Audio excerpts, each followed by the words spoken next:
નમસ્કાર વિદ્યાર્થી મિત્રો, ચેપ્ટર નંબર 13 ઉચ્ચ કક્ષાની વનસ્પતિઓમાં પ્રકાશ સંશ્લેષણ.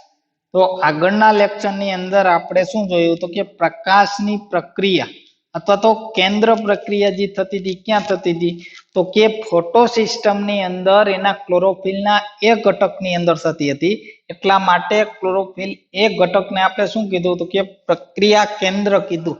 હવે ત્યારબાદ ઇલેક્ટ્રોન પરિવહન તંત્ર અથવા તો ઇલેક્ટ્રોન પરિવહન અથવા તો ઇલેક્ટ્રોન ટ્રાન્સપોર્ટ. હવે જે એક અણુમાંથી બીજા અણુની અંદર જે ઇલેક્ટ્રોન ટ્રાન્સપોર્ટ થાય છે એની વાત કરવાની. જે આપણે ગયા લેક્ચરની અંદર જોયું હતું તો કે એક ક્લોરોફિલ રંજક દ્રવ્યનો ઘટક હતો એ ઇલેક્ટ્રોન ગ્રહણ કરશે અને એ ઇલેક્ટ્રોન બીજાને આપશે, બીજો ત્રીજાને આપશે. એવી રીતે આગળ ઇલેક્ટ્રોનનું પરિવહન તંત્ર રચાશે. તો એના વિશે આપણે વાત કરવાની છે. તો સૌ પ્રથમ શું થશે તો કે સૂર્યપ્રકાશમાંથી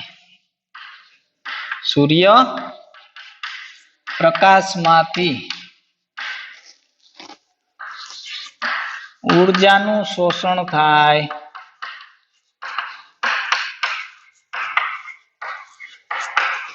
પરંતુ આપણે જોયું હતું કે PS1 અને PS2 ની અંદર ક્લોરોફિલ એનો ઘટક અલગ અલગ તરંગ લંબાઈનું શોષણ કરે છે. તો ફોટોસિસ્ટમ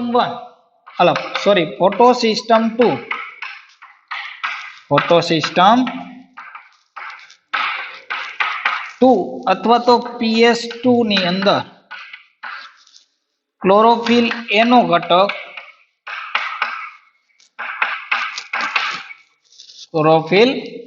ઘટક રહ્યો અણુ કેટલી તરંગ લંબાઈનો તો કે 680 નેનોમીટર તરંગ લંબાઈનો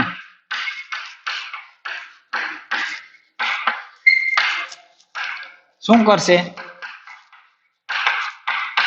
શોષણ કરે.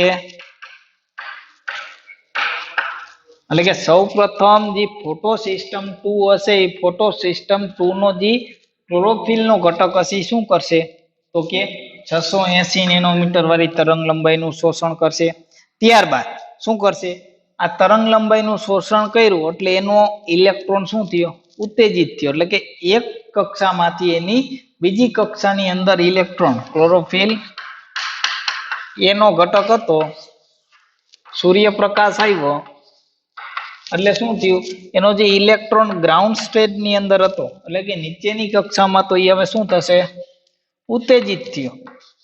ઇલેક્ટ્રોન ઉત્તેજિત થાય એટલા માટે ઇલેક્ટ્રોન એની ઉપરની કક્ષામાં જશે. હવે ઉપરની કક્ષાની અંદર જશે એટલે ઇલેક્ટ્રોન અહીંયાથી પાછો આવશે. એ દરમિયાન શું થશે ઉર્જા મુક્ત થાય. એવું આપણે આગળના લેક્ચરની અંદર અભ્યાસ કર્યો.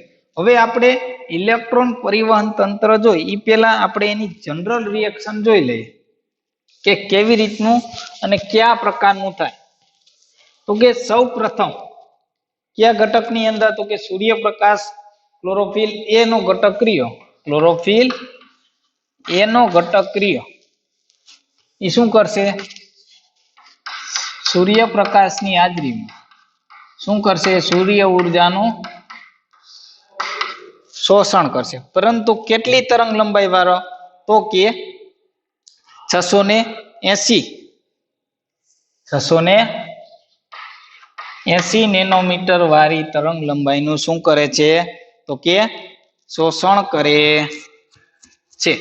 હવે 680 નેનોમીટરનું શોષણ કર્યું એટલે એનો ઇલેક્ટ્રોન શું થયો ઉત્તેજિત થયો અને એ ઇલેક્ટ્રોન ક્યાં જશે આમાંથી જે ઇલેક્ટ્રોન ટ્રાન્સફર થયો એ કેની અંદર જશે તો કે PQ ની અંદર. PQ અથવા તો ફાઇટોક્વિનોન લખતા જઈએ સાથે.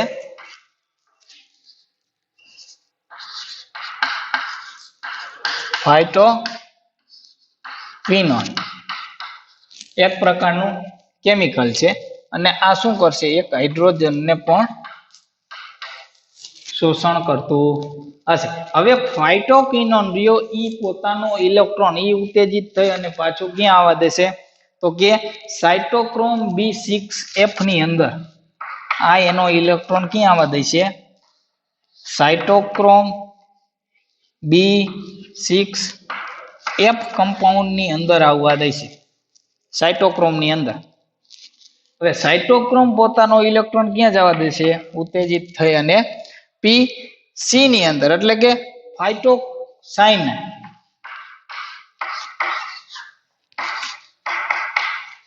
ફાઇટોસાઇનિન. હવે ફાઇટોસાઇનિન રહ્યો ઈ એનો ઇલેક્ટ્રોન હવે ક્યાં જવા દેશે? તો કે ક્લોરોફિલ એનો ઘટક હશે કયો? પણ આ હતી આખી ફોટો સિસ્ટમ PS2. હવેની જે રિએક્શન થશે ઈ PS1, એટલે કે કેટલા નેનોમીટર? 700 નેનોમીટર. અને આના ઉપર શું થતું હશે? સૂર્યપ્રકાશ.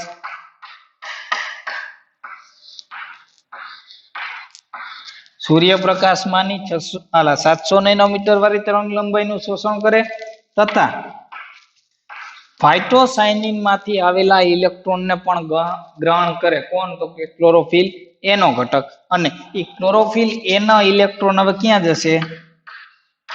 તો કે FD ની અંદર. FD એટલે કે ફેરો ઓક્સિડન્ટ, FD ની અંદર જાય, જેને શું કહેવાય? ફેરો ઓક્સિડન્ટ કહેવામાં આવે છે. હવે FD રહ્યું, FD ની અંદર શું થશે? તો કે NADP+ નું શું થશે? NADPH માં રૂપાંતરણ, DPH માં DPH માં રિડક્શન થાય છે. કેની હાજરીમાં? તો કે NADP સિન્થેટેજ ઉત્સેચકની હાજરીમાં. NADP સિન્થેટેજ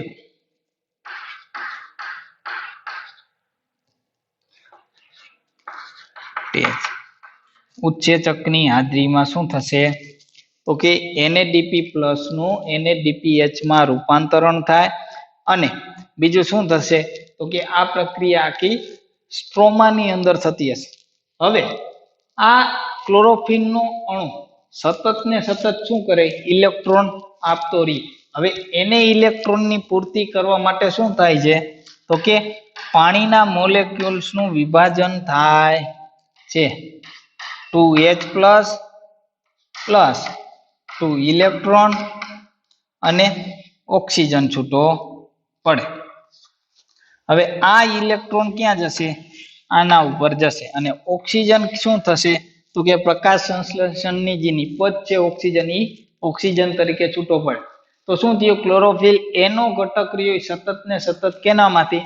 તો કે હાઇડ્રોજન પાણીનું વિભાજન થશે, એ પાણીના વિભાજનમાંથી જે ઇલેક્ટ્રોન છૂટો પડે એનો ઉપયોગ કરશે.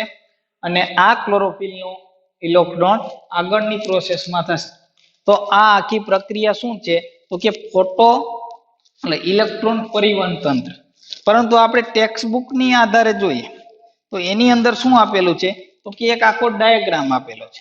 એ પહેલા આપણે આ નોંધ માટે લખી લ્યો કે જે આગળની થિયરીમાં કામ આવશે, કે રસાયણકૃત અધિક તર્ક જે રહ્યો એની અંદર આ કામ આવવાનું, અથવા તો કેમી ઓસ્મોસિસ પ્રોસેસની અંદર આ ડાયાગ્રામ આપને ત્યારે યાદ આવશે અને ત્યારે ઉપયોગી થશે. તો એટલા માટે આ નોટ ડાઉન કરી લ્યો.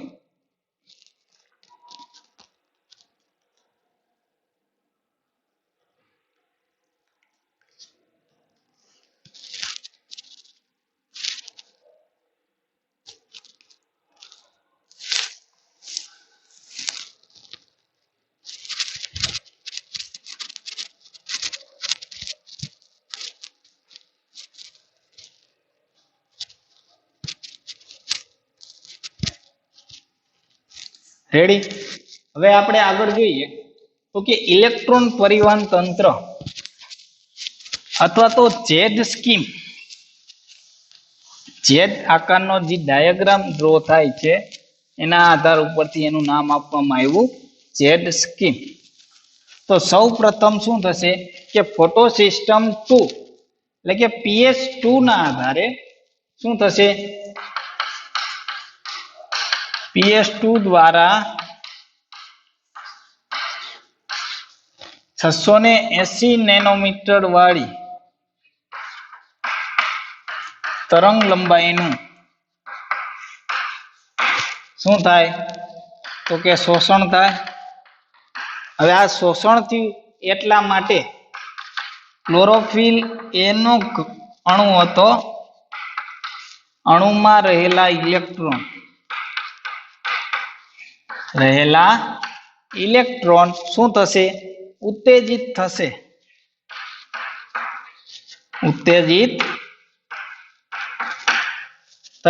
હવે ઉત્તેજિત થયેલો ઇલેક્ટ્રોન ક્યાં જશે તો કે ઉત્તેજિત થયેલા ઇલેક્ટ્રોન એની એક કક્ષા મૂકી અને બીજી કક્ષામાં કૂદકો મારશે, એટલે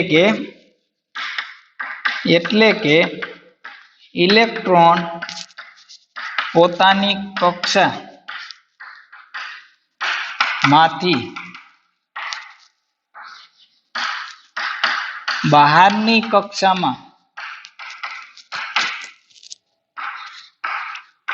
જાય છે। હવે જ્યારે બહારની કક્ષામાં જાય છે ત્યારે ઇલેક્ટ્રોન ગ્રાહી ગ્રહણ કરે છે, એટલે કે જે આ ઇલેક્ટ્રોન હશે ઇલેક્ટ્રોનને કોક ગ્રહણ કરવા માટે જોઈ અથવા તો એ ઇલેક્ટ્રોન પાછો પોતાના સ્ટેજની અંદર આવી જશે, તો એટલા માટે ઇલેક્ટ્રોનને ગ્રહણ કરવા માટે ઇલેક્ટ્રોન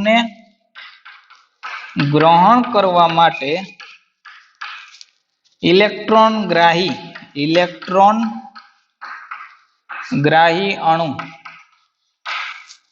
હોય છે। આ ઇલેક્ટ્રોન ગ્રાહી અણુ શું કરશે કે જે ક્લોરોફિલ એનો ઘટક હતો એના ઘટકમાંથી જે ઇલેક્ટ્રોન ઉત્તેજિત થઈને બહાર નીકળ્યો એ ઇલેક્ટ્રોનનું શું કરશે ગ્રહણ કરતું હશે, જે ઇલેક્ટ્રોનને સાયટોક્રોમ ધરાવતા ઇલેક્ટ્રોન ટ્રાન્સપોર્ટ સિસ્ટમની અંદર ટ્રાન્સપોર્ટ કરશે, કે જે આપણે આગળ જોયું કે સાયટોક્રોમ ફાઇટોક્વિનોન એની અંદર શું કરશે ટ્રાન્સફર કરશે, એટલે કે ગ્રાહી ઇલેક્ટ્રોન અણુ ઇલેક્ટ્રોનને કેની અંદર સાયટોક્રોમ ધરાવતા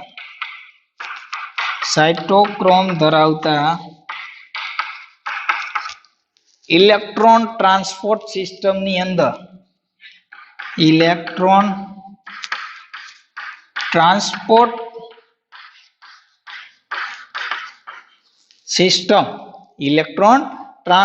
સિસ્ટમમાં લઈ જાય,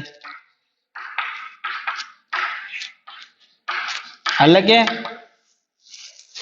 ફાઇટોક્વિનોન PQ માંથી સાયટોક્રોમ B6F માં જશે અને સાયટોક્રોમ B6 માંથી ક્યાં જશે તો કે PC ની અંદર જશે, તો એ આખી આ એક પોઈન્ટ ની અંદર આવી ગયું કે જે આપણે અગાઉ લખ્યું હતું, તો કે ક્લોરોફિલ એનો ઘટક હતો એ ઇલેક્ટ્રોન ક્યાં જવા દેશે સૌપ્રથમ તો કે ઇલેક્ટ્રોન ગ્રાહી એકમ દ્વારા શું થશે તો કે આ ઇલેક્ટ્રોનને ગ્રહણ કરવામાં આવ્યું। હવે આ ઇલેક્ટ્રોન ગ્રાહી એકમ ક્યાં ઇલેક્ટ્રોનને જવા દેશે તો કે સૌપ્રથમ PQ ની અંદર જવા દેશે, PQ ક્યાં જવા દેશે તો કે સાયટોક્રોમ B6F ની અંદર જવા દેશે અને સાયટોક્રોમ B6F હતું એ ક્યાં જવા દેશે PC ની અંદર ઇલેક્ટ્રોનનું ટ્રાન્સપોર્ટ કરશે, એટલે કે ઇલેક્ટ્રોનને એક જગ્યાએથી બીજી જગ્યાએ જવા દેશે। એ તંત્રને શું કહેવાય ઓક્સિડેશન રિડક્શન કે રેડોક્સ પોટેન્શિયલ। હવે જે આ ઇલેક્ટ્રોનનો ફેરફાર થાય આ આખી ઘટના ઇલેક્ટ્રોન ઉપર આધારિત હોય છે, એટલે કે અહીંયા શું થતું હશે ઓક્સિડેશન અને રિડક્શન પ્રક્રિયા, અથવા તો એને શું કહેવાય તો કે રેડોક્સ પ્રક્રિયા કહેવામાં આવે। તો આ રેડોક્સ પ્રક્રિયાના માપદંડ ઉપર આ આખી પ્રક્રિયા થતી હશે। ત્યારબાદ જ્યારે પરિવહન તંત્ર શૃંખલામાંથી ઇલેક્ટ્રોન પસાર થાય, એટલે કે પરિવહન શૃંખલામાંથી એટલે કે ક્લોરોફિલ એમાંથી PC સુધી જાય એ આખી પરિવહન તંત્ર થયું, એ પરિવહનમાંથી જ્યારે પસાર થતો હશે ત્યારે તેનો ઉપયોગ થતો નથી કે વપરાઈ જતો નથી. આ જે ઇલેક્ટ્રોન હશે એ ઇલેક્ટ્રોન પાછો અહીંયા આપને એ જ સ્વરૂપે મળતો હશે. એટલે કે પરિવહન તંત્રમાં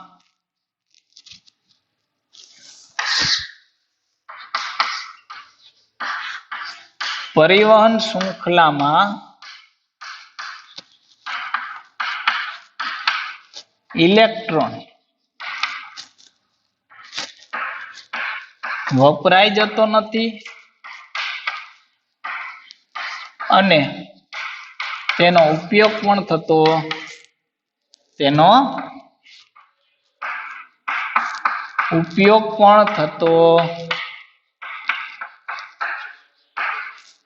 નથી. એટલે કે ઇલેક્ટ્રોન એમનેમ રહેશે, પરંતુ તેઓ ફોટો સિસ્ટમ 1 ના રંજક દ્રવ્યોને આપી દેશે. એટલે કે હવે આ પીસી માંથી જે ઇલેક્ટ્રોન હશે એ ઇલેક્ટ્રોન ક્યાં જશે? તો કે ફોટો સિસ્ટમ 1 ની અંદર જશે. ફોટો સિસ્ટમ 1 ના ક્લોરોફિલ એ ઘટકમાં શું થશે? ઇલેક્ટ્રોનનું ટ્રાન્સફર થશે. હવે શું થયું? તો કે આ ઇલેક્ટ્રોન ક્યાં જશે? ઇલેક્ટ્રોન હવે ફોટો સિસ્ટમ 1, તો ફોટો સિસ્ટમ 1 માં તરંગ લંબાઈ કેટલી? તો કે 700 નેનોમીટર તરંગ લંબાઈ ધરાવતા ક્લોરોફિલ એનો ઘટક ઇલેક્ટ્રોનને શું કરશે? ગ્રહણ કરશે. શું થયું? તો કે GPS1 ની અંદર ક્લોરોફિલ એ રહેલું, તો એની અંદર રહેલા ઘટક શું કરશે? એનું ગ્રહણ કરતો હશે. અને તેની સાથે PS1 ના પ્રક્રિયા કેન્દ્રમાં ઇલેક્ટ્રોન જે રહ્યું એ લાલ પ્રકાશ કેન્દ્ર એટલે કે 700 નેનોમીટર ધરાવતી તરંગ લંબાઈનું શોષણ થવાથી હવે આ ઇલેક્ટ્રોન શું થયું? અહીંયા PS1 ની અંદર આ ઇલેક્ટ્રોન આવ્યો એટલે શું થયું? એની ઉર્જામાં વધારો થયો. ઉર્જામાં વધારો થયો એટલે એના ઇલેક્ટ્રોન શું થશે? ઇલેક્ટ્રોન ઉત્તેજિત થશે. કેના ઇલેક્ટ્રોન? તો કે PS1 ની અંદર જે ક્લોરોફિલ એનો ઘટક રહ્યો એના ઇલેક્ટ્રોન શું થશે? ઉત્તેજિત થશે. હવે ઉત્તેજિત થયા એટલે વળી પાછા એની એક કક્ષા મૂકી અને બીજી કક્ષાની અંદર જશે અને અન્ય ગ્રાહી ઇલેક્ટ્રોન દ્વારા અથવા તો જેમ અહીંયા ઇલેક્ટ્રોન ગ્રાહી એકમ હતો એમ આના જે ઇલેક્ટ્રોન ઉત્તેજિત થયા એ ઉત્તેજિત કરવા અને ગ્રહણ કરવા માટે ઇલેક્ટ્રોન ગ્રાહી એકમ આવેલા હશે. તો આ ઇલેક્ટ્રોન ગ્રાહી એકમ દ્વારા એ ઇલેક્ટ્રોનનું શું થશે? શોષણ થતું હશે અને જેની રેડોક્સ પોટેન્શિયલ કેવી હશે? વધારે હશે. આનો redox potential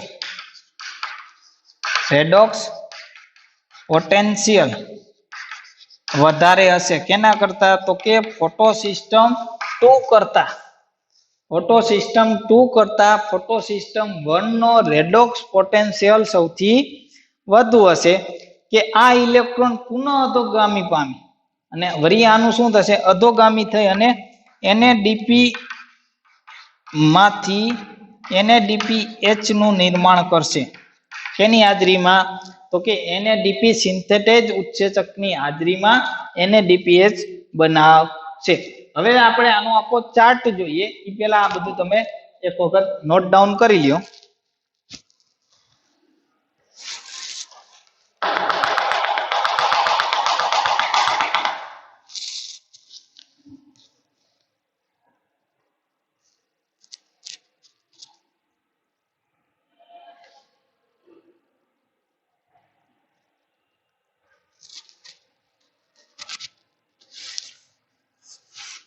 ready?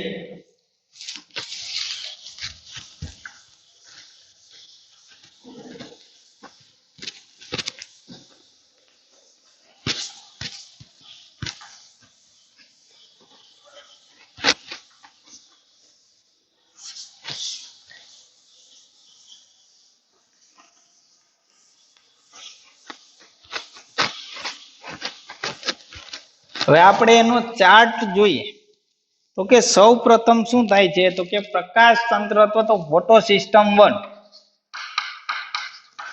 Photo system 1 અથવા તો PS sorry photo system 2 PS2 ની અંદર શું થશે તો કે આપણું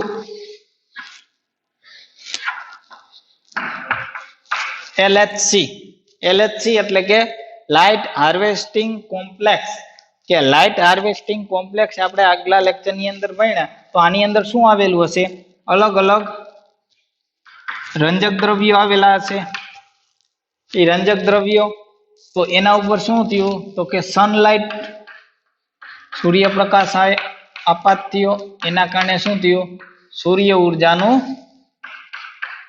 શોષણ થયું સૂર્ય ઉર્જાનું શોષણ થયું એટલે આના ઇલેક્ટ્રોન્સ જે હતા એ શું થયા જમ્પ કર્યો અને કોને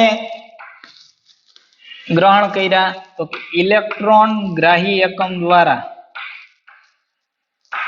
એનું શું થયું શોષણ થયું હવે આ ઇલેક્ટ્રોન ગ્રાહી એકમ ક્યાં જશે તો કે ઇલેક્ટ્રોન પરિવહન તંત્ર ની અંદર જશે અથવા તો ઇલેક્ટ્રોન ટ્રાન્સપોર્ટ ચેન ની અંદર ઇલેક્ટ્રોન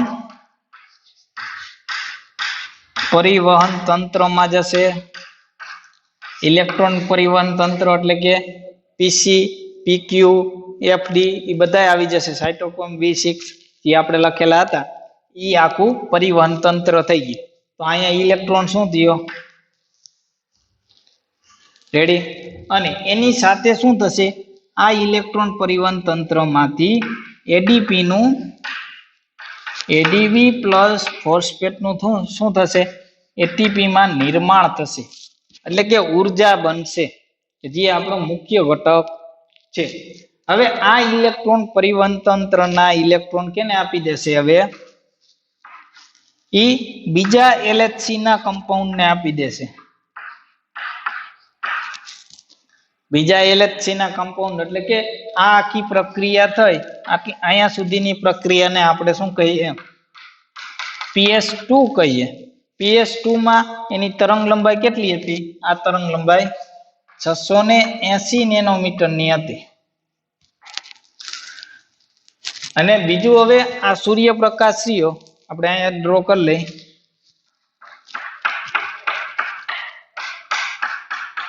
તો આ સૂર્યપ્રકાશની ઉર્જા પણ LHC દ્વારા અથવા તો અહીંયા જે ક્લોરોફિલનો રંજક દ્રવ્યો આવેલા હશે રંજક દ્રવ્ય તરીકે શું તો ક્લોરોફિલ એનો ઘટક એ એનું શોષણ કરશે કેટલી નેનોમીટર વાળી કે 700 નેનોમીટર વાળી તરંગ લંબાઈનું શોષણ કરશે હવે વળી શોષણ થયું પ્લસ અહીંયા શું આવ્યો ઇલેક્ટ્રોન આવ્યો એટલે કે એની ઉર્જા આના કરતા પણ વધી ગઈ એટલે આનો ઇલેક્ટ્રોન શું થશે પાછો પોતાની કક્ષા ચેન્જ કરી અને ક્યાં જશે ઉપર જશે અને ઈ ઇલેક્ટ્રોન નું ગ્રહણ કોણ કરશે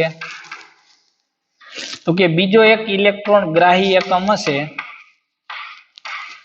એના દ્વારા શું થશે શોષણ થશે અને ઈ દરમિયાન શું થતું હશે તો કે આના ઇલેક્ટ્રોન FD ની અંદર જશે અને FD ની અંદરથી શું થશે તો કે NADP+ નું રૂપાંતરણ NADPH માં થશે તો આપણે જે બે હાઈ કમ્પાઉન્ડ જોતા હતા ATP અને NADPH બંને મળી ગયા તો આ સિસ્ટમને શું કહેવાય ફોટો સિસ્ટમ 1 ક્યાંથી અહીંથી ગ્રહણ કરે ત્યાંથી NADP બનવાની પ્રોસેસને ફોટો સિસ્ટમ 1 કહેવાય હવે આ આખો એકમ રહ્યો એને આપણે Z સ્કીમ અથવા તો Z આકારનો દેખાય કેમ કે અહીંયા ઇલેક્ટ્રોન આવ્યો ઉપર ગયો વળી નીચે ગયો ઉપર ગયો તો Z આકાર જેવું દેખાય એટલા માટે એને Z સ્કીમ કહેવામાં આવે છે અથવા તો Z યોજના કહેવામાં આવે તથા આ આખી પ્રક્રિયાને અચક્રીય ફોસ્ફોરાયલેશન પણ કહેવામાં આવે છે બીજું નામ શું અચક્રીય ફોટોફોસ્ફોરાયલેશન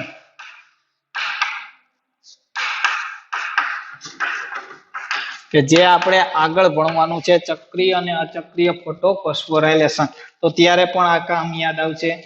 ડ્રો કરી લ્યો, ત્યારબાદ આપણે આગળનું સમજીએ.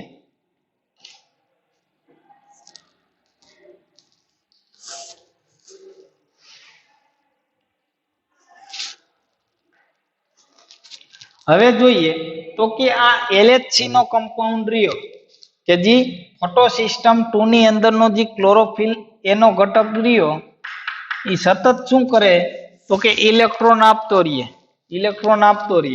તો એની પાસે ઇલેક્ટ્રોન નો જથ્થો હશે ત્યાં સુધી આપશે, ત્યારબાદ શું થશે તો કે ઇલેક્ટ્રોન બંધ થઈ જાય. પરંતુ બાકીના બધા ઘટકની અંદર ઇલેક્ટ્રોન બહારથી મળે એટલે પોતાના ઇલેક્ટ્રોન જેટલા હતા એટલા જ રહેશે. પરંતુ આ એક ઘટકને શું થાય, ઇલેક્ટ્રોનની કમી સર્જાય. તો ઈ ઇલેક્ટ્રોનની કમી કોણ પૂરી કરે તો કે પાણીના અણુનું વિભાજન થાય.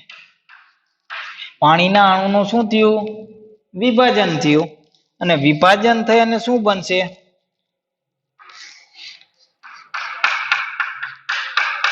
તો કે એક તો 4 હાઇડ્રોજન એટમ બનશે અથવા તો પ્રોટોન બનશે.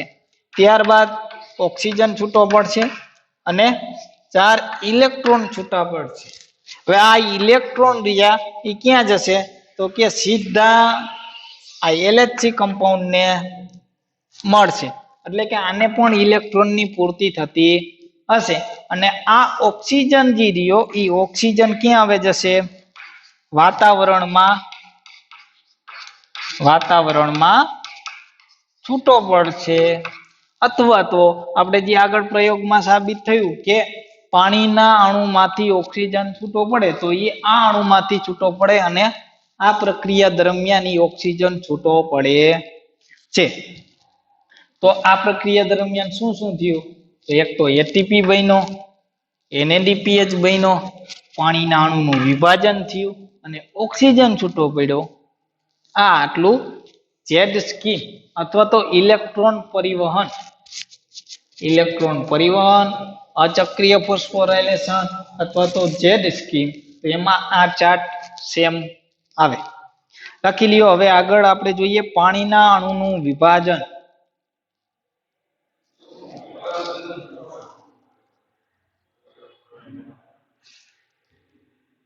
રેડી? હવે જોઈએ પાણીના અણુનું વિભાજન.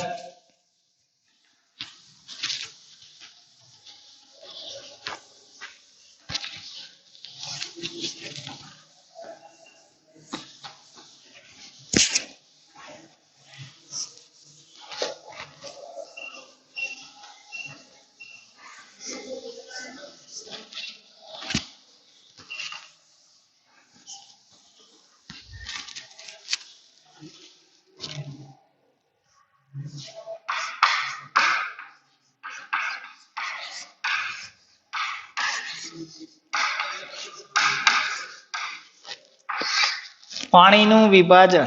તો પાણીનું વિભાજન શા માટે થાય છે એવો પ્રશ્ન થાય તો કે pH2 ની અંદર એટલે કે ફોટોસિસ્ટમ 2 ની અંદર ઇલેક્ટ્રોનની પૂર્તિ કરવા માટે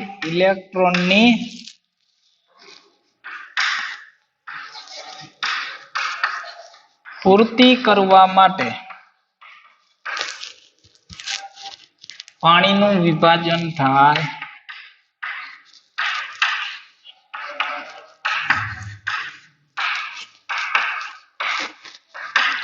કેમ કે ફોટોસિસ્ટમ 2 ની અંદર સતત ક્લોરોફિલ એનો ઘટક શું કરે છે તો કે ઇલેક્ટ્રોન આપતો રહે. તો ઇલેક્ટ્રોનની પૂર્તિ કરવા માટે પાણીનું વિભાજન થાય છે.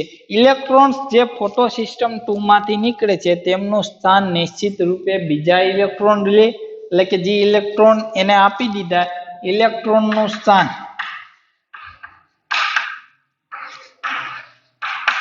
બીજા ઇલેક્ટ્રોન દ્વારા નિશ્ચિત થાય. બીજા ઇલેક્ટ્રોન દ્વારા શું થતું હશે, નિશ્ચિત થતું હશે. એટલે કે ક્લોરોફિલ એનો ઘટક ઇલેક્ટ્રોન આપતો રહીએ આગળની પ્રક્રિયામાં તો ઈ ઇલેક્ટ્રોનનું સ્થાન કોણ આપે તો કે પાણીનો ઇલેક્ટ્રોન જે છૂટો પડશે એ ઇલેક્ટ્રોન એનું સ્થાન લેશે. હવે પાણીના વિભાજનની ક્રિયા ફોટોસિસ્ટમ 2 સાથે સંકળાયેલ છે, એટલે કે પાણીનું H2O નું શું થશે, તો ત્યારે આપણે વળી પાછી રિએક્શન લખવી પડે કે H+, 2H+, 2 ઇલેક્ટ્રોન માઇનસ અને ઓક્સિજન છૂટો પડતો હશે. આમાંથી ઉત્પન્ન થતો ઓક્સિજન પ્રકાશ સંશ્લેષણની એકમાત્ર નિપજ કે જે આ પાણીના વિભાજન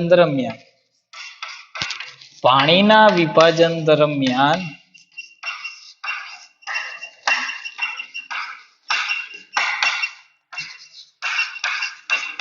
છૂટો પડતો ઓક્સિજન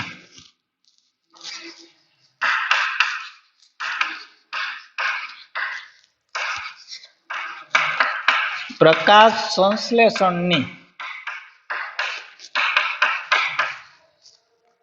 એકમાત્ર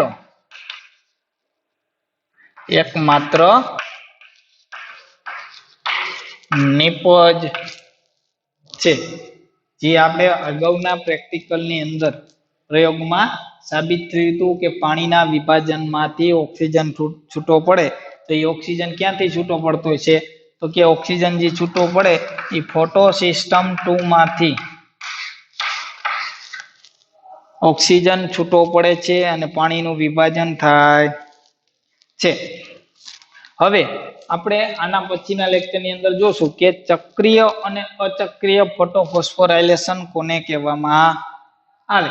તો આ દરમિયાન આજે આપણે શું શીખ્યા, તો કે એક તો પાણીનું વિભાજન થાય અને એ પાણીનું વિભાજન શા માટે થાય, આ વિભાજન હજી આપણે આ H+ નો ઉપયોગ, આ બેનો ઉપયોગ આપને ખબર પડી ગઈ કે ઓક્સિજન છૂટો પડે એ પ્રકાશ સંશ્લેષણની એકમાત્ર નિપજ છે, અને આ ઇલેક્ટ્રોન ક્યાં જશે, તો કે ઇલેક્ટ્રોન ફોટોસિસ્ટમ 2 ની અંદર જશે. પરંતુ જે આ હાઇડ્રોજન વધ્યો, હાઇડ્રોજનનો એટમ અથવા તો આને આપણે શું કહી શકીએ, પ્રોટોન કહી શકીએ, તો એ પ્રોટોનનો ઉપયોગ ક્યાં થાય એ આપણે હવે રસાયણ અધિકૃતની અંદર અથવા તો કેમોસ્મોસિસ થિયરીની અંદર આ હાઇડ્રોજનનો ઉપયોગ ક્યાં થાય એ શીખવાનું. એટલા માટે આપણે બધી જ ખબર હોવી જોઈએ કે પાણીનું વિભાજન શા માટે થયું, તો કે ફોટોસિસ્ટમ 2 ની અંદર જે ઇલેક્ટ્રોનની પૂર્તિ કરવા માટે. ત્યારબાદ ઇલેક્ટ્રોન ગ્રાહી એકમ દ્વારા શું થશે, ઇલેક્ટ્રોનનું શોષણ થશે, એ ઇલેક્ટ્રોન પરિવહન તંત્રની અંદર જશે.